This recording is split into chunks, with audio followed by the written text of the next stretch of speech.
Hi everyone, welcome to the second online lecture. So my name is Aurelie. Today, what this lecture is going to focus on is alignment in your projects, but before we get to that, I'm going to recap what we did last week in terms of the credible approach to doing projects, and I will also recap the 5 senses.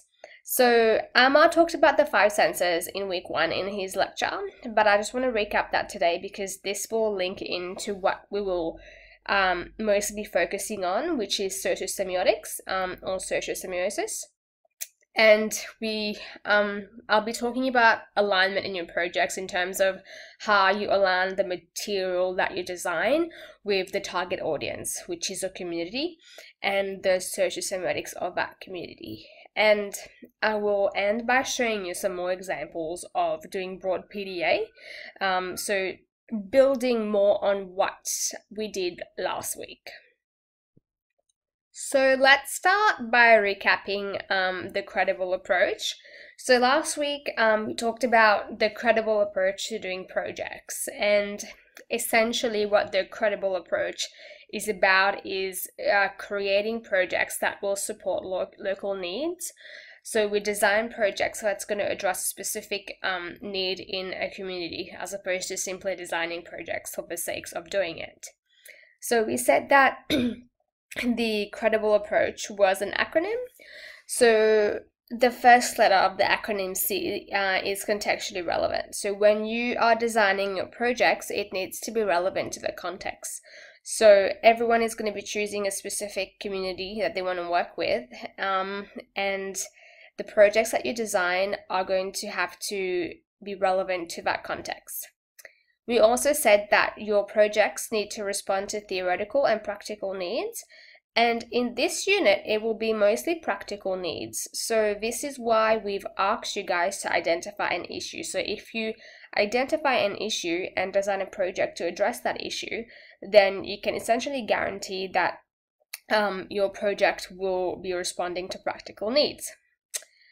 Thirdly, so your projects need to engage stakeholders, and this comes in with having that collaborator. So everyone is going to be working with a collaborator in the community, so engaging that stakeholder. Then we said that the projects that you design need to draw on an understanding of local knowledge and practices.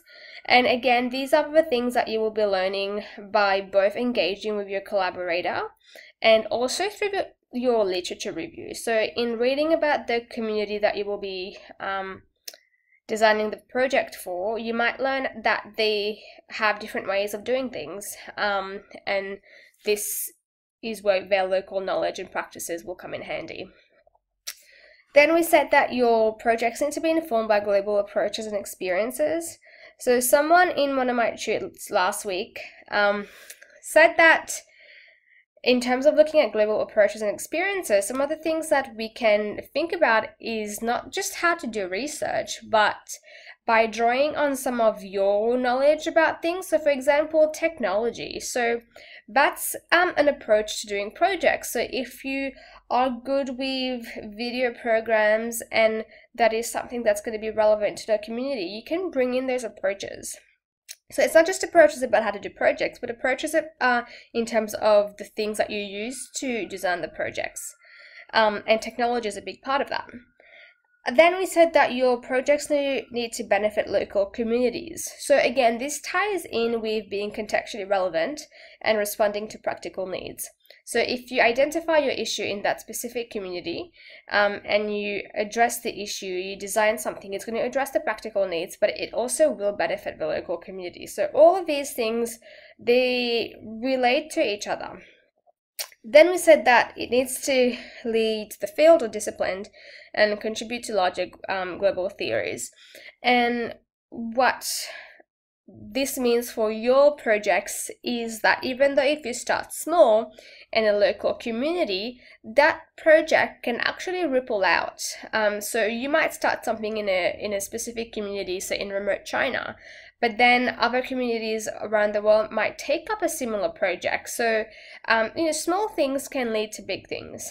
And lastly, when you are designing your project, it needs to be ethical. And ethical So I had a bit of discussion last week with some people in the tutes, and so ethical isn't simply about signing consent forms and agreeing to participate. So being ethical also means that you are, so essentially if you are being contextually relevant, if you're responding to practical needs, if you are engaging with stakeholders, drawing on local knowledge, you are going to be ethical in a sense in implementing your projects.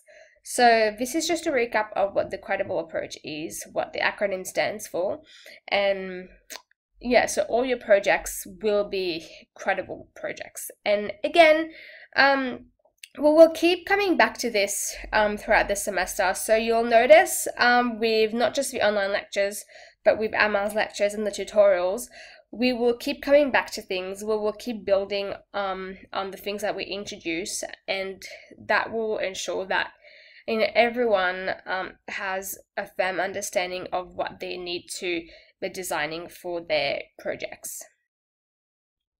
Now let's recap PDA. So we said that we want your projects to be credible projects, and we said that a way to ensure that your projects are credible is to use positive discourse analysis as a tool to create credible projects. So last week we distinguished between narrow and broad PDA, and we said that we'll be using broad PDA for the projects. So broad PDA has two goals. So first of all, the first goal of broad PDA is to analyze successful projects, and then the second goal of broad PDA is to use that example to then design a new project. So this is why we will be getting you guys to look at what was done before, what has been done, how was it successful, and how can you then use that for your own project. And this is exactly what we'll be doing in the next few weeks, working with the identifying fake news in terms of the COVID-19 virus. So, this week and next week is going to be about you guys analyzing tools that you can use to identify fake news, and then we'll be getting you guys to create something that people can use to identify fake news, specifically on the COVID-19 virus. So we said in doing broad PDA, so when we are analyzing a thing, these are some of the questions that we need to answer to understand what it is that the thing was. So again, thing here can mean anything. It can mean a poster that you're looking at. It could be a video that you're looking at, fact sheets, infographics, anything really. So the first step is to find something that's been successful. So a poster, for example. And then, so the poster that we looked at last week was this one, and then I showed you how we would then fill in this form. So you identify your thing and then you fill this out, and in addition to this you fill out this table here in doing broad PDA. So looking at how the thing that you're looking at, be it a poster, a video, a TV ad, a radio ad, whatever it is, how does that thing draw on the five senses? So, and what meanings do they project? Now, I'm going to elaborate more on this form today in terms of the five senses. So again, so this is what we looked at last week. I did a broad PDA of that just to show you guys how you would do it. Now I want to recap the five senses. So like I said, Emma went through this in the first week, but this is going to be relevant for today's lecture, and it will also build on this. So I think by recapping the five senses, it will give you a clearer understanding of why it is that we look at the five senses when we do broad PDA. So let's recap to start with. So this is in chapters 1 to 3 of the readings on Canvas. So please make sure, if you haven't done those readings, chapters 1 to 3, that you do go and read that, because this is essentially the basis for the entire unit. So this is, you could say, the grounding theories. So we have, so as Amma talked about, we have 5 material senses, and these material senses interact with the material and biological world. So I have a couple of pictures here just to differentiate between material and biological world. So we can see at the top here, so this is a desk. The desk has a chair as well. So this is a material thing. And as Amma said, material things are made up of matter, essentially. Then we also have biological things. So biological things have life, for example, this flower, and us humans as well. And biological things are also material things. So then Almark talked about how the 5 senses, sight, sound, smell, touch, and taste, have a hierarchical order of importance to survival of the species, as well as relationships that we build with other people. So again, if you haven't listened to his first online lecture, I would highly recommend that you do that, and please make sure that you read the chapters again. But just to recap, in terms of the order of importance to survival, we would rely more on our sight, followed by our sound, smell, touch, and taste. And this has also to do with, so for example, if we are in danger, we might see some of the danger first, and then hear it, and then smell it. And then as it gets closer to us, we will feel it, so touch. And then, of course, if it gets to taste, then, it might be dead. And in terms of relationships as well, so the 5 senses do relate to the relationships that we form with people. So with people that are closer to us, like, if we are in an intimate relationship, for example, we're going to be utilizing all those 5 senses. But if it's someone who we barely know, if it's a stranger, we might just see them from far away, but we're not going to go close enough to, even listen to them, so the sound won't even apply here. And so yeah, so these are the 5 senses, and the take-home message here is that we have these 5 senses and they interact with the material world. Now, with those 5 senses, we create our worlds through them. So we make various meanings with the 5 senses that we have. Again, keeping in mind that some people don't have 5 senses. So for example, some people might not be able to see, but they can still create meanings through the other 4 senses. And again, people might be deaf as well, but they can create meanings with the other 4 senses. So then, going back to broad PDA, to that, if we go back to this form, so the reason why broad PDA looks at the 5 senses is because it's all about how is it that we draw on the 5 senses to interact with the material world.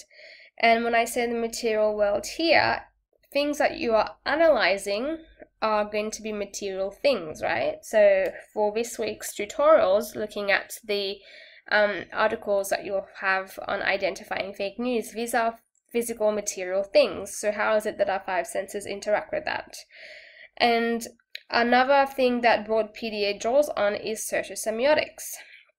And I will spend some time today explaining what socio-semiotics mean, and how is it that also goes into doing broad PDA, and how socio-semiotics,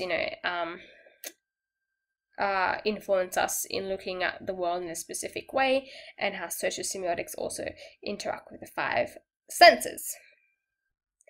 Now, let's just go back to what you will be doing for your assignment projects. I'll recap this because this will make sense to what we're doing today. So first of all, you need to identify an issue in a given community. Then you will have to work with a collaborator within that community. Then you will have to review the literature on the problem that you are looking at. So what have people done before? What is out there? How have people in different communities addressed similar problems? How can you draw on that? And then once you've done all of that, you will be creating your materials. Again, materials can be in any language, and that language needs to be a language that is relevant to that specific community. And the materials that you design can be quite anything really. It could be a poster, a social media campaign, so on and so forth. So now, what we'll talk about today is alignment in your projects. So what that means is when you're designing your project, your material, so whatever it is that you design needs to be aligned with your goals, and it needs to be aligned with your target community, your target audience.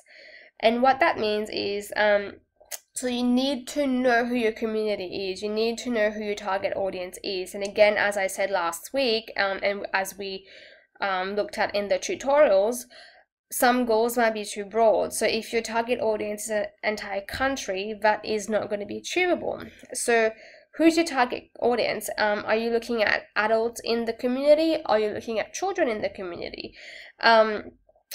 How will the material be accessible to them? So for example, can your target audience have access to the internet? If no, then designing online resources it's not going to work. So what languages will you use in your material? So how is your community multilingual? Are they monolingual? Can they read? And this is what I have this example here. You don't need to read this, but this is just to illustrate. For example, if you are looking at a specific community and you know that they don't have a high literacy rate, and if you design something that is just text, it's just like this, then this isn't going to be aligned with your community because they can't read, so this is going to be quite useless.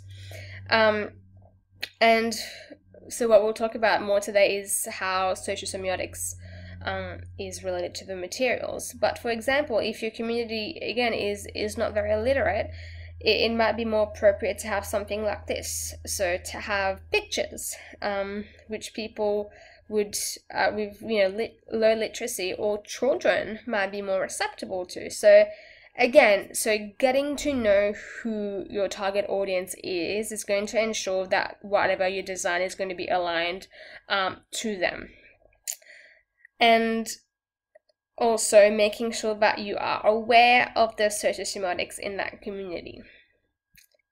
So what is socio-semiotics or social semiotics? Alright, so again, this is in chapters 1 to 3. Please make sure you read them and you listen to Amal's lecture. So this is, so I've also given you references at the end of the lecture slides in case you want to read more about it. And if the references are not enough, you can also just ask me for other stuff. So socio-semiotics.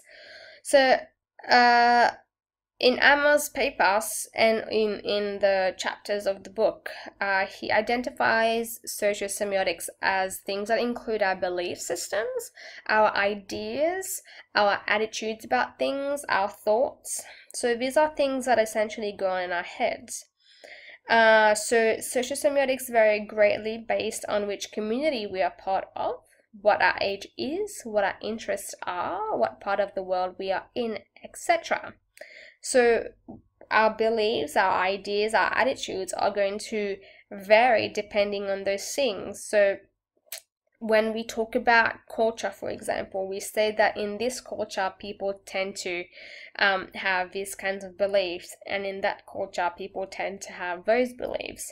So that's essentially what we're getting at here. So depending on the community that you're in, your socio-semiotics will be different about things, about how the world is. And your age as well does matter. So I'm sure we've had experiences when we've interacted with people who are younger or older than us, and they may have, different ways of looking at the same things. And our socio-semiotics are going to be different to people who have different interests than ours. So for example, for me, I could say that environmental issues are very important to me, and so my thoughts, my beliefs, my ideas about the environment might be quite different to someone who wasn't very concerned about the environment. So our socio-semiotics also differ based on which part of the world we are in. So again, if I take the example of the environment, so here in Australia, I could say that, so say I live in Australia, I am part of, the younger crowd, like young adults, and I could say that, so the environmental issues is a thing that is impacting young people in Australia, but perhaps in other parts of the world, environmental issues are not going to be a huge thing. Maybe things like war is going to be more important to them. So that is socio-semiotics. So our belief system, our ideas, and how that differs depending on our context, depending on where we are, but also depending on who we are as well. Now, our socio-semiotics, our beliefs, our ideas, our attitudes, they interact with our five senses. So they're not, ideas are thoughts are not just in our heads, but they influence how it influences our impact on the physical world. So I'll give you an example. So this is in the reading. So throwing rubbish. So if I believe that it is up to the individual to make sure that the streets are clean, then when I have rubbish, I will put the rubbish in the rubbish bin. But if I believe that keeping the streets clean is up to, say, the council, then I might actually throw the rubbish on the ground and I expect them to clean it up. So that's an example of how our socio-semiotics have an impact on our physical world. So depending on what we think about things, we're going to do different things to the physical environment. So for example, if I believe that it's important to preserve native plants, I'm going to take great care of it. But if I don't believe that that's important, I might cut them up or trample over them. So our socio-semiotics impact our physical world. And in your projects, you will need to learn about your community's socio-semiotics. And you will then need to understand that to integrate that into your material. So again, this is what is important to have that collaborator, because they will have insider knowledge of the community's belief systems, what the community's attitudes are about certain things. So even if you are addressing an issue, and you know that issue is going to be a practical need that needs to be addressed, you need to understand how the community thinks about that issue. What is their belief about the issue? How do they believe it needs to be fixed? How do they believe it needs to be addressed? So that's socio-semiotics in a sense. So how our belief system, our ideas, our thoughts, our attitudes, how that interacts with our context, our physical world, and how our context also impacts our socio-semiotics. Again, please read the readings. I'm going to keep saying that just to make sure that everyone understands what these terms mean. Now, in your study, in doing the Masters of Applied Linguistics at Sydney Uni, you may come across a similar term, socio-semiotics.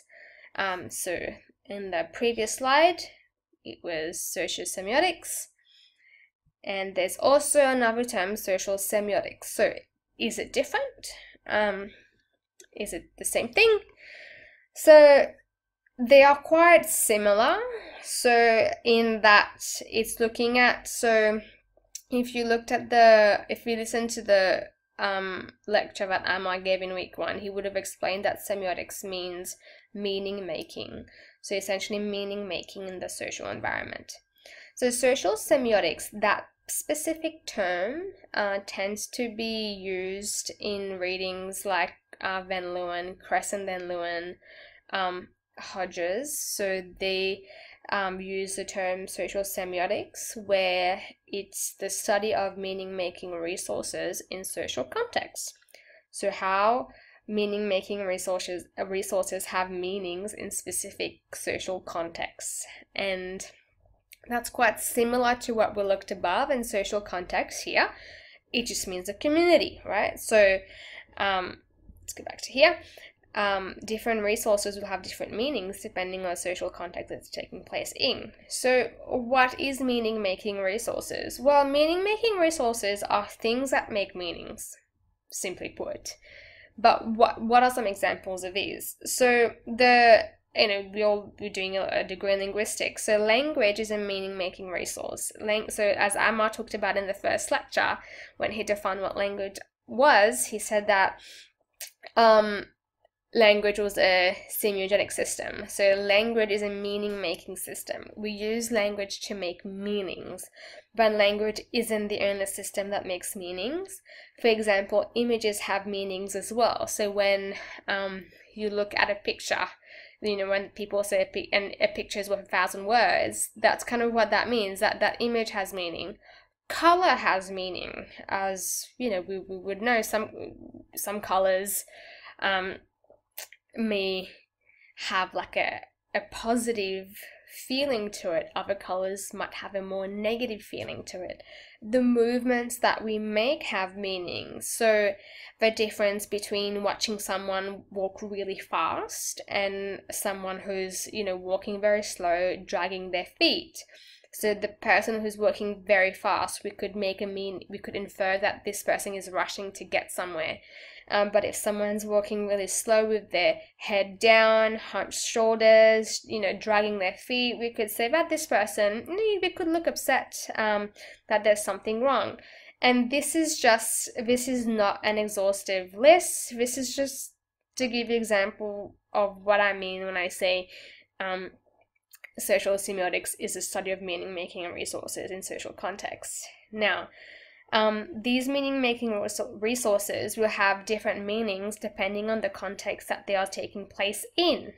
So language is a very good example, of course. So what we say in one context may have one meaning here, but a different meaning in another context. Or, we might use, giving you an example, the way that you talk to, say, for example, your partner might be different to the way that you talk to a professor, right? So that language has different meanings and is being used differently in different social contexts. So again, how meaning is made or produced needs to be viewed within its social context. So it's not enough to simply say, okay, blue means boy, pink means girl. But we need to look at these meaning-making resources within its social context, because again, they're going to differ. And this is very similar to what Amma was saying, right? So similar things, so different words, but similar idea. And meanings change depending on the social context, social practices, etc. Same thing, right? So these meaning-making resources will change depending on the social context that they're taking place in.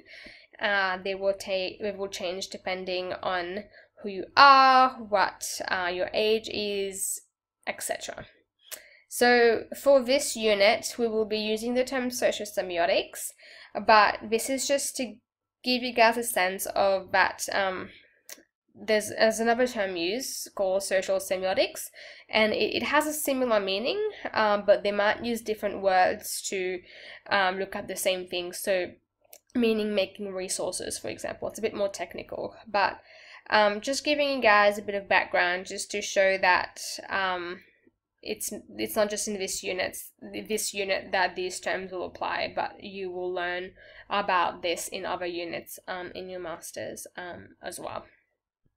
So I've put this slide here so to elaborate a little bit more on meaning-making resources, although I've kind of done that already. But so as Amma talked about in week 1, so we use language to make meanings, to communicate our thoughts, our ideas, to disseminate information, etc. Right? So we use language to make a variety of meanings. Colors, for example. So I've given you a few, just a couple of references here if you do want to go and read about it more. So Krasson Van Leeuwen and Painter, Martin and Unsworth have looked at color and how colors make meanings and the different meanings that they make. So we can look at the saturation of color, which is about the intensity of color. So if a color is bright, we could say that it it evokes a more exciting feeling, while a color, if a color is pale, it might be more gentle and more subdued. Then we can look at color in terms of its values, so the gray scale from something being maximally white to maximally black, where something is more black, it might evoke a more negative feeling. Something is more white, it might evoke a more positive feeling. We can look at the hue, which is a scale of red to blue, where red, colors that are redder tends to be associated with warmth, while colors that tend to be more blue tend to be associated with coolness. We could look at colors in terms of color differentiation, so the use of the full color variation versus using just one shade of just one color, so different shades of blue versus having colors of different variation, which we could say represents more of the natural world. Sounds, so sounds have different meanings as well. So when we look at sound, we can look at someone's voice quality. So if someone has a deep voice, that they're gonna have, that's gonna mean something different to someone who has a soft voice. Music has meaning as well, so listening to classical music is going to have a particular meaning, and rock music is going to have a different meaning. Background sound, so if you are listening to like a radio ad, you might hear in the background people laughing, which is going to evoke a positive emotion, positive atmosphere. While if you have background sound of people crying, it's going to have a more negative feeling, negative atmosphere. Again, gestures have meaning, so in different cultures, I can't show you the gestures here because you guys can't see my hands, but gestures have meaning, so we could have the same gesture in different, social contexts, and they would mean different things. And like I said, again, movements have different meanings. So I am giving you these examples of meaning-making resources because this is going to actually help you when you do your broad PDA, which I'm going to get to now.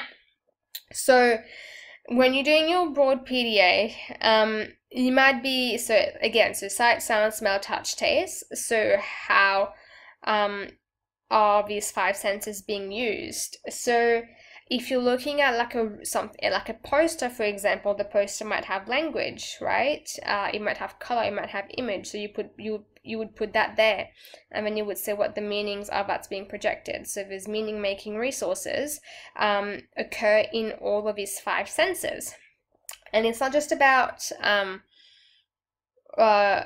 like whether sight is being directly used or sound is being directly used, but they could evoke the sense of sound. They could evoke the sense of smell. So if we look at that here, so if we look at this picture of this flower right here, even though the flower isn't in front of us, that image of the flower can actually invoke a sense of smell. So if you know what this flower is, here, you could actually imagine how it smells like, right? And similarly, if you have a picture of a food, even though the food isn't in front of you, but if you have a picture of chips, for example, you could imagine how that might taste like. And even if we have language about food as well, so if you have a text and it's talking about food, you can imagine how it tastes. So these meaning-making resources here are either directly portraying the five senses, or they are evoking meanings of those five senses. And then you would say what the meanings are that are being projected. Okay, so the take-home message about socio-semiotics. So when you are designing your material, you need to take the socio-semiotics of the community into account. So what are the community's belief systems? What are their attitudes about the issue that you will be investigating? And you will get to know this by doing your research and by talking to your collaborator. So that's very important. So because if you design something and you haven't taken the community's beliefs and attitudes about, the issue into account, they might not be receptive to them.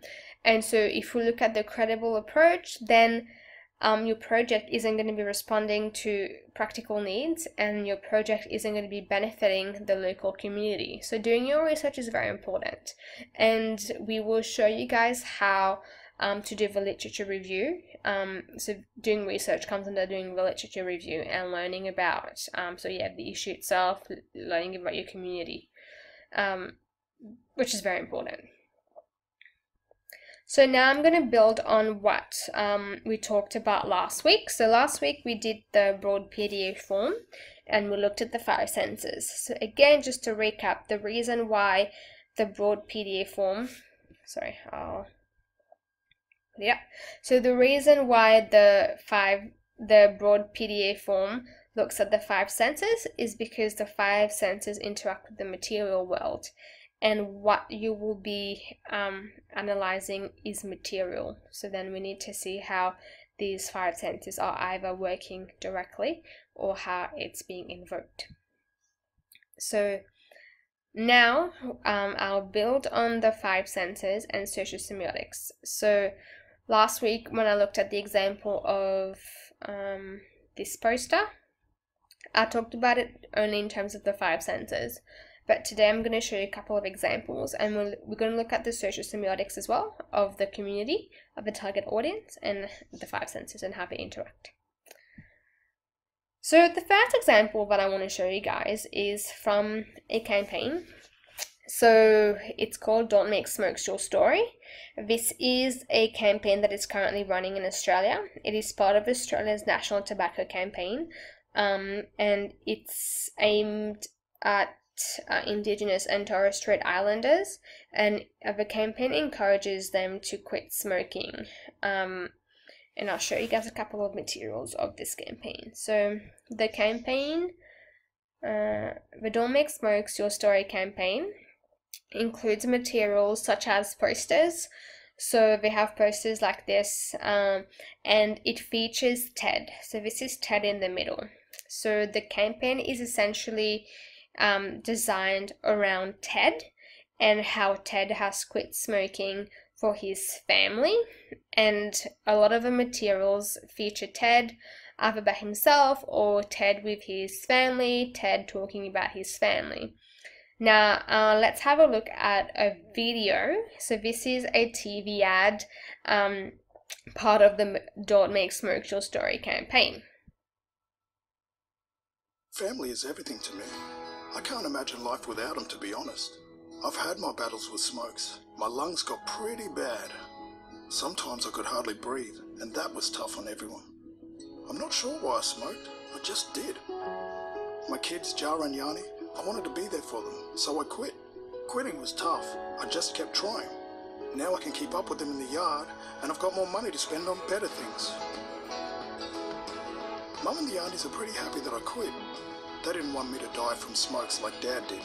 My name's Ted, and family is my story. Don't make smokes your story. For help, download the My Quit Buddy app, call the Quit line, or visit Quit Now. Authorised by the Australian Government, Canberra. Okay, so this is another material of the Don't Make Smokes Your Story campaign. Now let's look at the radio ad. So I'm gonna do a broad PD analysis of this radio ad. So last week I showed you guys a poster, but like I keep saying, the materials that you analyze don't have to be like posters or written things. They can be TV ads, they can be radio ads. So let's listen to this radio ad, which is actually quite similar to the TV ad, and then I'll show you how we can perform a broad PD analysis on that. Over the years, I've had my battles with smokes. My lungs got pretty bad. Sometimes I could hardly breathe. I'm not sure why I smoked, I just did. I wanted to be there for my kids, so I quit. I've quit before, I just kept trying. I get to see their smiles every day. Mum and the aunties are pretty happy too. They didn't want me to die from smokes like Dad did. My name is Ted, and family is my story. Don't make smokes your story. For help, download the My Quit Buddy app, call the Quit line, or visit Quit Now. Authorised by the Australian Government, Canberra, spoken by Aurelie. Okay, so how can we perform a broad PD analysis of this radio ad? So again, we're going to start with these questions. So I'll bring that up now.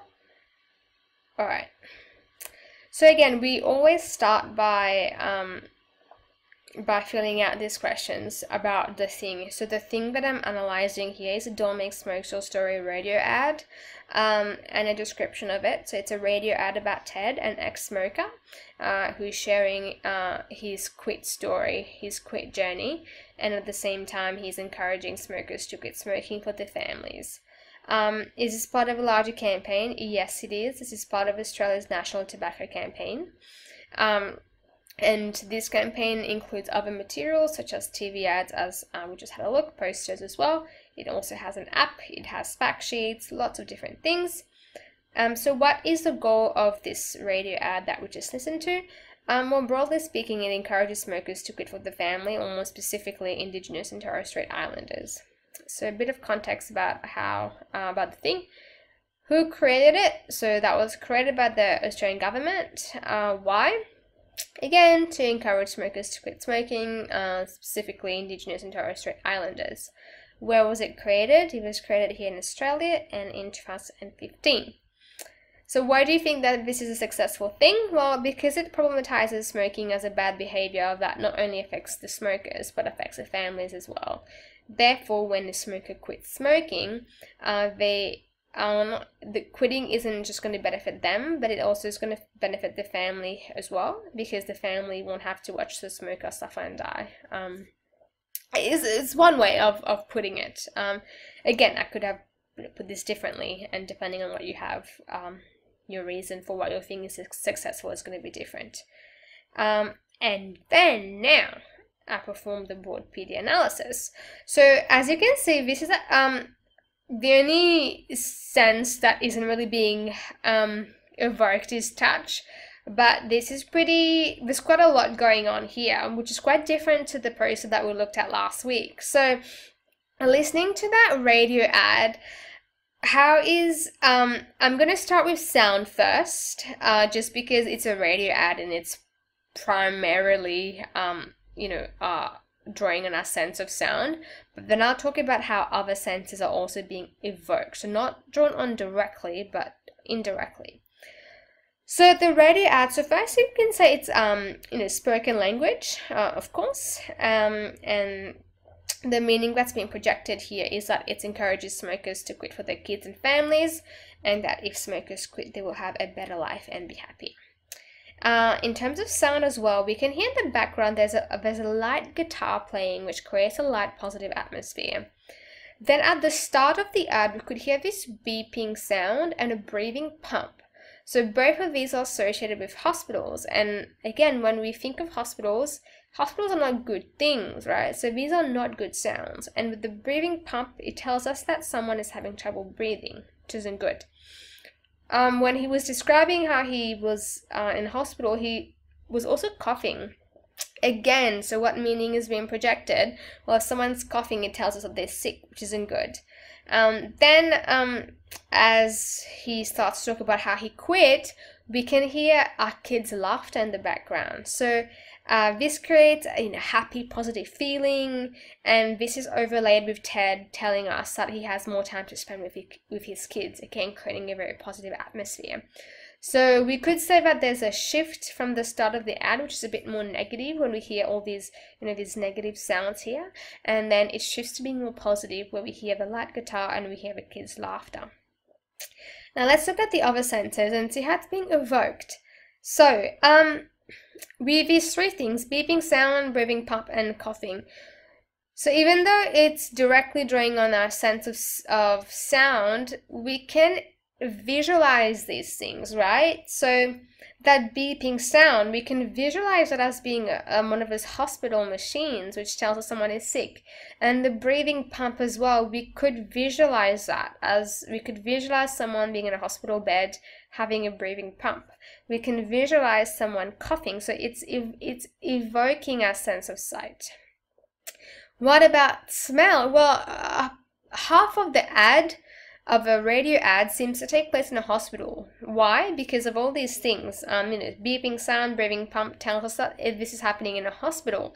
And this actually evokes our sense of smell. So I'm sure we've been in hospitals, and the hospitals tend to have this particular smell, so it's also drawing on our sense of smell. Then when he talks about smokes, when he talks about cigarettes, so again, we have all smelt cigarettes at some point in our lives. So we know that cigarettes don't smell good, that they smell bad. So evoking a negative smell here. Touch, not really. I couldn't really see that it was drawing on that sense of touch, but definitely taste. So again, when he talks about smokes, cigarettes and smoking, so if there are smokers out there, you would know how cigarettes taste, and they don't have a good taste. They don't have a pleasant taste. But also, when you smoke, your sense of taste itself tends to diminish. So, the sense of taste here is really targeting smokers specifically, not so much non-smokers, because we wouldn't know how it tastes. Well, we could imagine it from the smell. So I did this last week, so this is just the same thing. Now, what about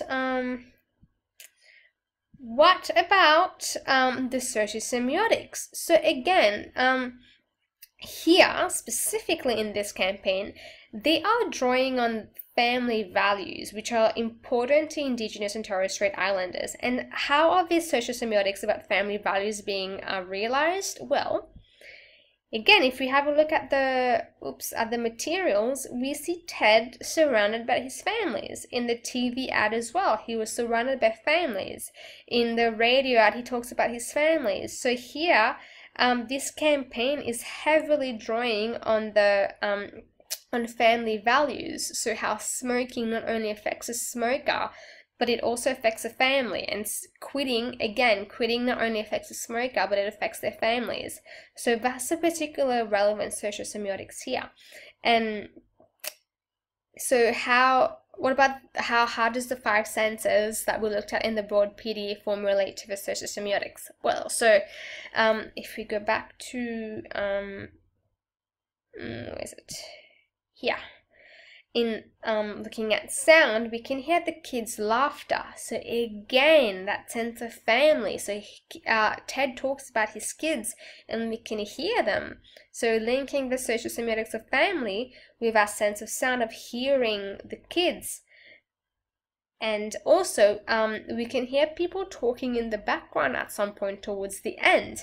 And we know that these people are his family, because he says that his mum and his aunties are happy that he quit smoking. So we can assume that the people talking in the background are his family members. And again, that creates this positive atmosphere. The people talking in the background, they sound happy. So this is how the 5 senses and socio-semiotics work together. So they interact with each other in this campaign, and this is something that you're going to have to think about as well. So when you're designing, so we will show you how to design materials using this form. So far we've only looked at it in terms of analysis or deconstruction, but we can use this to design things as well. And it's not simply about saying, okay, let me just see how I can use the 5 senses, but no, how can the 5 senses be used together with the socio-semiotics, which is going to come from your research, your literature reviews. Okay, so now, looking at that campaign and at that specific radio ad. So as you can see, when I did the form, this is only for the radio ad. So for each thing, you need to have a separate form. And I'm sure I mentioned this last week. So if I wanted to analyze these posters, I would have separate forms for this one and for that one. And if I wanted to analyze the TV ad, same thing, I would have a different form of the TV ad as well. But now let's have a look at So alignment between the target audience and the material that was created. So again, it draws on the community's family values, which is important to Indigenous and Torres Strait Islanders. So it uses a variety of meaning-making resources. So if we look at all these materials here, it's mostly images and images of a family, you know, people smiling, looking happy, and there isn't a lot of text, and which is good because so having the TV ad and the radio ad, so having a little written language means that it's accessible to more people. So you can have things that are written for those that have, you know, literacy, and you can have things that are more oral for others that don't have literacy. So the materials here are addressing, are aligned to the target audience, which may include people with low literacy and people with higher literacy. Now, although I haven't shown this here, there are materials that were also designed in various Indigenous languages. So that radio ad that you listened to, it was also developed in other Indigenous languages to target specific communities, especially remote communities where they may not be speaking English at all. And this, another thing is also like I said, that the campaign is mainly targeted, or not targeted, but it features TED, mainly features TED. Now that is,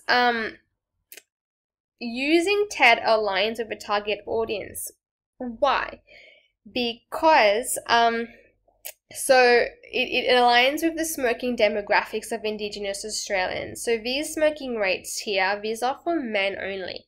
So Indigenous men between the ages of 35 and 34. So 47% of Indigenous men between that age group smoke, and 48.5% of Indigenous men in that age group smoke. So TED here, he's actually quite representative of this demographic here.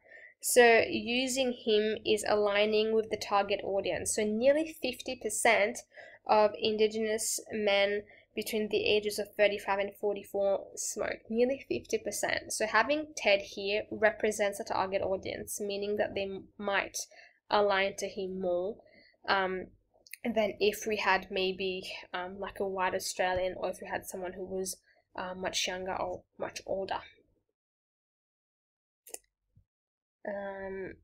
All right, so now we're gonna keep showing you guys examples of what people did last year for their projects, just so you get an idea that it is possible to do these materials. So in the tutorials last week, we had a look at the sex education video, and also I've put the video itself online on Canvas if you want to have a look.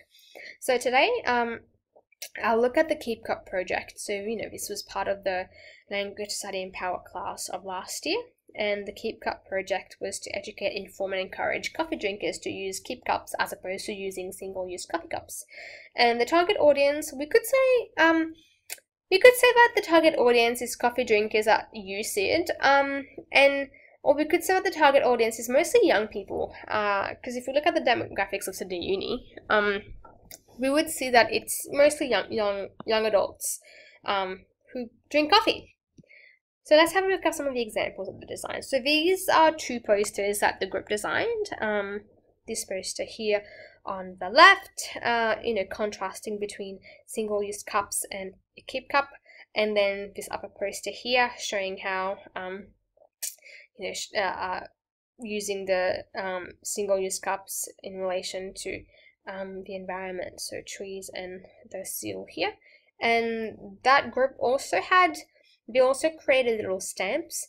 So they went to the Courtyard Cafe, so they worked with the Courtyard Cafe and with Ralph's Cafe, and they actually gave stamps out to people who use single-use cups. So next time, choose to reuse, help the earth, BYO cup, be smart, BYO cups. Again, encouraging people to not use these single-use cups, but to bring their own coffee cups when they are getting coffee on campus. Now, so again, I'm going to do a broad PD analysis of this one, just this poster here on the left. Okay, so I'm not gonna do this just because you guys, I've done this before, you guys know how it's done. But again, you would start with doing answering these questions here, and then you would move on to the broad PDA. So the broad PDA form, looking at this, I have 5 senses are being used here in this poster. So this is a process, it's primarily sight that's being directly used. So we could say, so there's images of single-use coffee cups and the so single-use coffee cups here and here, and the image of the keep cup. So the images tell us what the poster is about, and in addition, so the images in addition with the use of color, so I'll talk about this below, it's accessible to those who can't read English. So the text, so it's quite little amount of text, next time choose to reuse, but even if you couldn't read this, you would be able to get the message from just the image itself. So as we can see here on this side, on the left, the single-use coffee cups, the plant is kind of dying. But here, with the keep cup, you can see that the tree is growing. So it tells us that this keep cup is good for the environment. These single coffee cups are not. So you can get the meaning without, so this is why I chose to show you guys this, this poster, because it gives an example of how you don't have to have just written text. And really an image is worth 1,000 words. So yeah, so then they use contrasting colors as well. So if you look at the colors being used here, so here in the single coffee cups, it's quite dark colors. While here we have the different colors, and also we have this bright green of the trees, which is quite positive. Again, using this is positive, using that negative. Language as well. So that the language, next time choose to reuse, tells the consumers to use keep cups. Again, we know this from the image, and the reason why we should use keep cups is because it's good for the environment. It's not really drawing on the sense of sound here, but it is definitely drawing on our sense of smell. So again, we, you know, for those people who drink coffee, we know what coffee smells like. So this is drawing on the our sense of smell of coffee. And if we look at the keep cups here and also in the poster, it looks like it's rubbish, right? It looks like this is somewhere in a landfill, for example, and rubbish and landfill, that would evoke quite a bad smell, which again tells us that single-use coffee cups are bad. Touch? Not so much. I mean, you could say that there would be some kind of texture of the trees being evoked, but not so much here. Taste? Absolutely. So again, it's evoking the sense of taste of coffee or maybe other beverages like tea, which is positive. So yeah, so this is an example again of how you don't have to create something with lots of text in it, and gives an example of how different senses are being evoked. Now let's go back to this.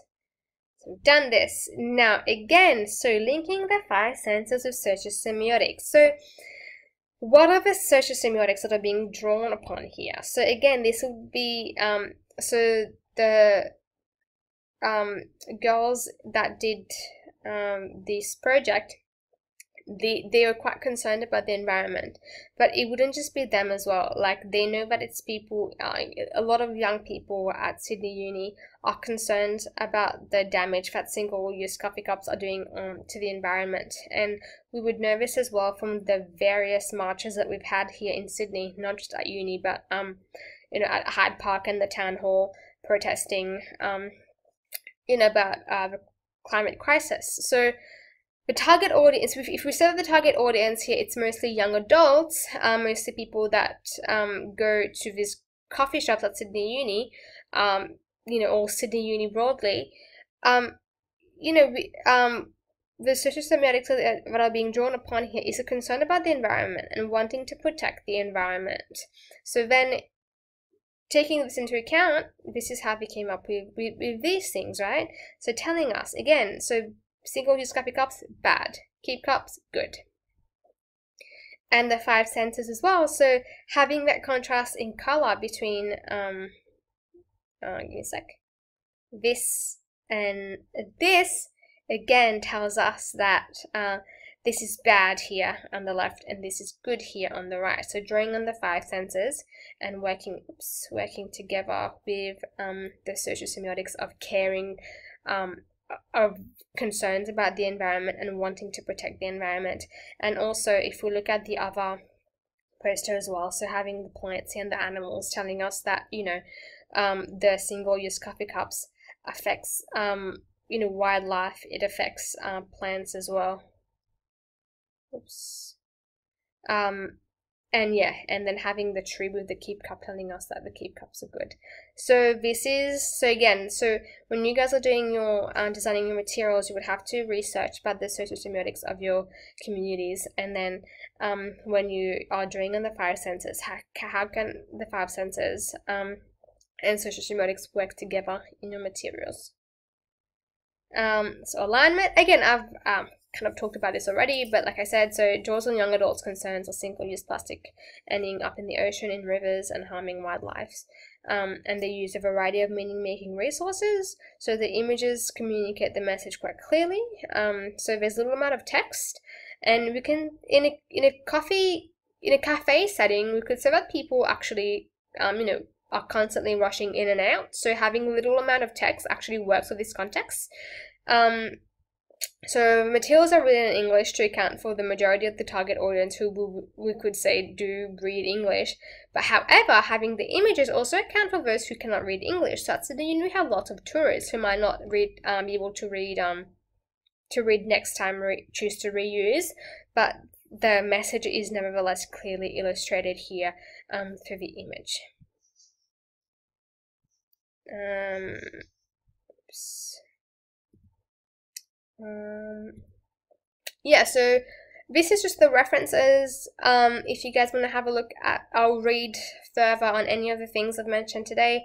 And again, if you want more references on anything that I've talked about today, anything at all, just send me an email and I can send that through.